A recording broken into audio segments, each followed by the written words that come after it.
పరిశుద్ధాత్మ మనలో లేకపోతే, పరిశుద్ధాత్మ మనకు తోడుగా లేకపోతే, మనం ప్రార్థన చేయలేము. దేవుని యొక్క వాక్యాన్ని వినలేము. మనము దేవుని దగ్గరగా జీవించలేము. అందుకే పరిశుద్ధాత్మ మనల్ని ఏం చేస్తుంది? బలపరుస్తూ ముందుకు నడిపిస్తూ ఉంది. పిల్లరా, దేవుని వాక్యము మీతో నాతో ఏమని సెలవిస్తుందంటే, దేవుడు తన స్వరక్తమిచ్చి సంఘాన్ని సంపాదించాడట.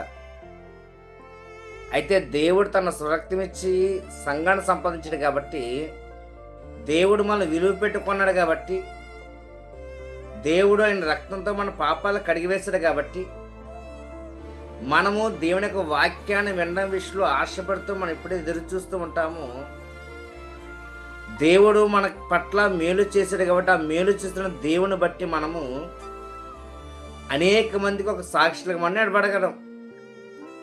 అయితే దేవుడు తన స్వరక్తించి మనం సంపాదించినట్ట. హల్లెలూయా, హల్లెలూయా. ఎలాగండి? దేవుడు తన స్వరక్తినిచ్చి సంపాదించినట్ట. అయితే మన మీద ఎవరికి అధికారం ఉందంటే దేవునికి మాత్రమే అధికారం ఉంది.